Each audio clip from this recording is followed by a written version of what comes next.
What up, world? It's your boy Cash, constantly achieving successful habits every day. You heard? Let's get a line. Yo, what's up? So I come to you today to talk about understanding the mind. See, the thing with me is I'm a very unorthodox person. I like talking about different subjects. I don't like staying on the basics of one subject, structured, mediated, in line. I like jumping here to there and talking about different things because I read a lot. I love reading. I love thinking. I love analyzing things. I love researching things. I love listening to different ideologies of people, different concepts of people, understanding how they see the world, how they view the world. And what I love about the mind is what we can consider a slave ship. And on this slave ship, we're bound. We're bound on this slave ship of understanding or controlling our thoughts. And our thoughts are the people that's on the slave ship, the different things that we think about, the people who are thinking how to become free, the people who are in the negative of things and believing this is the end for them, the people who are a little optimistic, the people who are willing to die for their freedom. The mind is that. The mind is the slave ship. The mind is the thoughts that control you or you controlling the thoughts. So the thing is, how are we going to lead our ship? Are we going to be slaves on this ship or are we going to be the captain on the ship? What are we going to be on the ship is the question. See, like I said, I'm unorthodox when it comes to thinking, and I found myself being unorthodox when it comes to conversing or making videos. And I don't want to be too structured and too clean cut. I want to be everywhere so people can understand my mind and understand where I'm coming from and getting an idea of who I am and where I'm trying to go and trying to understand from different concepts of what I'm trying to provide to you. And what I'm trying to provide is a different way of thinking. And I know sometimes we doubt ourselves. A lot of times we doubt ourselves about things that are not aligned with our best interests, that is not positive, and that's not getting us closer to our goals. And we tend to go astray from those things, and we tend to fall prey to our thoughts. And we fall prey to our thoughts by giving into the temptation or giving into the negative connotation of our words spinning out of control and leading us astray. Our imagination leading us into the direction that it doesn't need to go. And what we got to do is be a master. We have to become a master of that slave ship, of that ship. We have to become the captain. And by becoming the captain and becoming the master, we take control of our thoughts. How do we take control of our thoughts? First, we start by understanding that being in the moment, being present, being aware of the things that you think, being aware of the words that are consuming you, being aware of your surroundings, being aware of who you are, being present, being in the moment, not being consumed by your thoughts and thinking everything, but being here and now. Understanding that on this journey, the things that we learn on this journey and the things that we get on our journey in life is what we see in the process of the journey. It's not after the journey, it's not at the end of the journey. It's along the journey is when we get most of our great ideals, most of our experiences, most of our knowledge comes from our trek. It comes from the pain. It comes from the experience. It don't come from the results or the end, even though we like the results, but it comes from the process of it. And what do we learn in the process of it? Do we learn how to take control of ourselves? Do we learn how to focus? Do we learn how to harness our attention? Do we learn how to harness our greatness? Or do we be led astray? Do we be led astray on of other people's thoughts, other people's ideals, and other people's ideologies of who we ought to be or who we should be? Because for me, and understanding who I am, when I was very young, I ain't gonna say very young, when I was around probably 16 or 17, I used to smoke. I used to smoke weed constantly, daily. And smoking, I understood wasn't for me as I later got older. Because I would go on trips. I would go on these trips of thinking people was talking about me, and I would hear voices and things like that. And to understand, when you're hearing voices, you're thinking that the world is against you, and you think the people that's closest to you are after you. And not understanding that it's your own thoughts and it's your own ideals and your own ideologies and your own vision of who you are that created it. It created those thoughts of being scared or being fearful or worrying about what people think.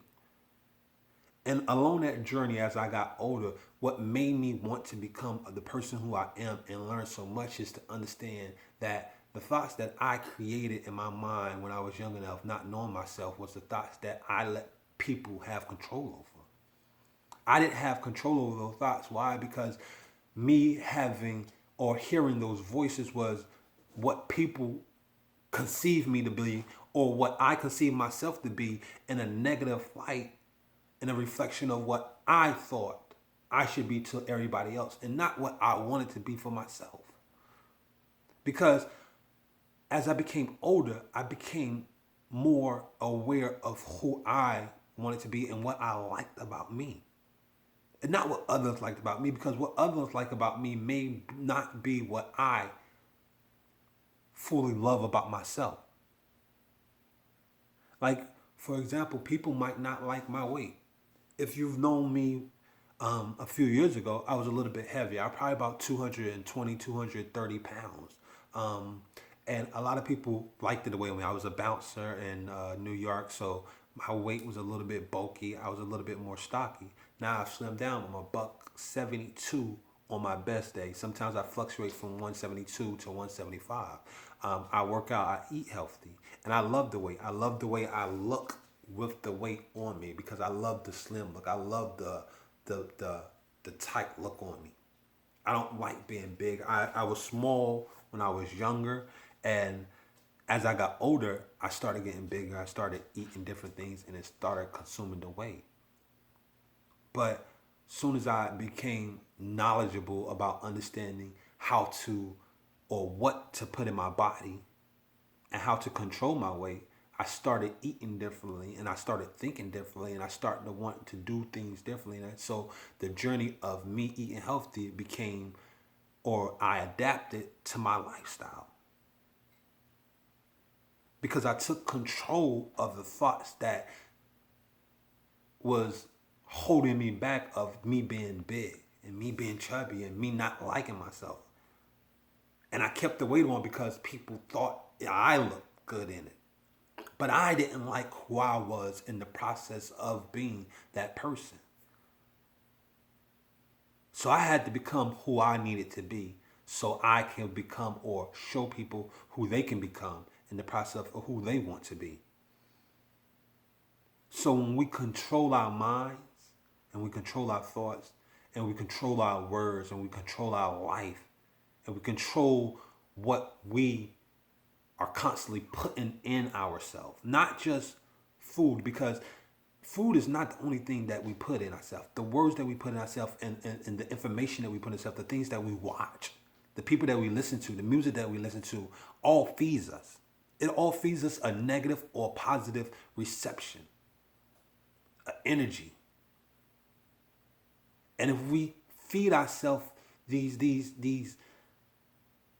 different energies or different atoms or different diseases, we consume our body with a lot of stuff that is not needed. We have to rid ourselves of these things. We have to rid ourselves of these things, not because everybody else think it's cool to do. We rid ourselves of these things because, is it helping me? Is it progressing me to a place where I want to be? Or is it holding me back? Where am I going on my journey? Who have I become on this journey? What mask have I put on in the process of this journey? How can I take my mask off and be truly who I want to be in the process of it? Because truly being who you are is the most powerful thing you could be. And a lot of times, I know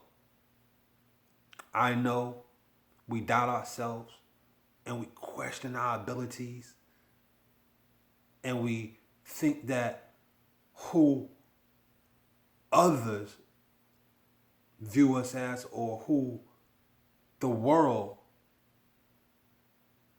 perceives us to be is who we are. But that's not who you are. Your authentic self is when you're in the moment, when you're free from worrying about judgment. Because to know a person and to understand me, I've always been a person who cared what other people thought of me. Scared to put out the videos that I talked about, or the work that I put out, or the words that I put out, or the information that I've learned. I was afraid that people would judge me or people wouldn't like or wouldn't listen to me. But I had to start understanding it's not about someone else listening to me or people liking me or people supporting me. It's about freeing myself. It's about taking the chains off. Like J. Cole said, all I want to do is take the chains off. All I want to do is be free. All I want to do is take the chains off. All I want to do is be free. That's all I wanted to do. And what I'm doing in the process of taking these chains off is I'm taking control of myself. I'm taking control of my world. I'm taking back control of who I am, the God in me, the person who I want to be, that king, that God. And when I say God, I know a lot of people look at the word God and they emphasize people or they debut people who call themselves God. But to understand this in its simplest form is to understand if we're made in the image of God, then who are we? How can you be made in his image, but at the same time be something else? If a dog is born, the image of a dog is what? A dog. A cat is considered a cat. It's not considered something else. It might have different types, but it's still considered what it is. And that's what created it. And what created us, which I consider, and you might consider, God in its smallest form. Because a lot of people look at God as a person who lives in the sky, who watches over us, who judges us. I don't look at that as a God. My God is totally different from most people's God. My God is who I am. Because being in the likes of him, I'm able to create just as he has. I'm able to produce just as he has. I'm able to be omnipresent just as he has. But you have to tap into that. You have to become a person who knows who they are in this world and not caring what other people think. Because when we care what other people think, we shift ourselves from being a God into becoming a human, because then we start being more robotic. We start being more learned. We start being more of a follower of what should be instead of what could be. Because when evolving, you become more. You don't stay the same. And to understand, as a human doesn't evolve. A human has been a human for how long? Every other species in the world evolves. But why are we still the same? That's why I don't consider myself human. No, I consider myself a God. I consider myself a God because at the end of the day, I am who I am. And I create the life that I see fit for myself.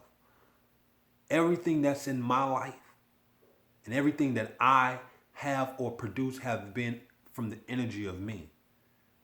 It's been from the production of what I've put out there. The people who I have in my life have been from who I built relationships. The finances that I have in my life are from what I focused on or what I built. Because we like to give our power away. We like to blame somebody else for our discretions and our imperfections and the things that go wrong in our life, instead of taking responsibility for it ourselves. Because when you take responsibility for it, you can't hide no more. You have to be real with yourself at that point in time. You have to look and face yourself in the mirror every day and know who you are. And you have to turn around and look at the world and face the world and being who you are. Because the world will choose who they want you to be. If you let them. And I won't. I won't let them choose who I am.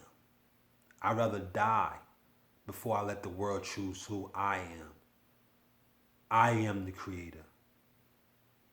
I am the most powerful in my life.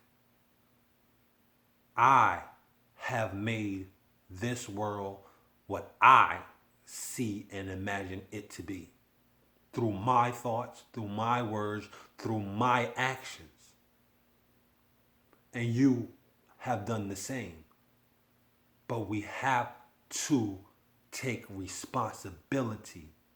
Respondability, if you break down the word responsibility, is the ability to respond. To be proactive instead of reactive. To be progressing instead of degressing. Instead of to move forward instead of staying still. To speaking out instead of holding it in. Not worrying. Not caring. In its most simplest form. Not meaning not caring about people, but not caring what people think of me or what people think of you. You don't have to be what others believe you to be. Nobody said you have to be what the world says you have to be, or you have to go with the rules and the laws of what the world conceive you to be. Because if that was the case, we'll all probably be working at somebody's job, or we'd probably still be slaves. But at the end of the day, it was somebody who believed that they was more than what somebody else perceived them to be. So they stepped forward and they produced and they created a life and a vision for themselves of what they believed they could be through the possibilities of what they knew. And that came from inside. That didn't come from reading. That came from studying themselves. That came from digging deep and sitting in the pain and the hurt of the past and growing. Because to understand that is to understand that for every fruit bears a root. And the root has to sprout. It's not easy to come out of that dirt and to produce. It's not easy to be so sweeping ripe. But what was the transformation that they had to go through to become that? See, we don't look at that process. All we look at is the end result. I'm on a journey to become a better person, to become a higher self, to become a more divine individual, more refined. And as I go on this journey, I want others to go on the journey with me to become more defined and more refined and more divine and more higher self and more omni, more godlike, more powerful. Who want to go on the journey with me? Let's go. And I'm going to sign off with that. It's your boy Cash, constantly achieving successful habits every day. You already know. Yeah. Let's get aligned.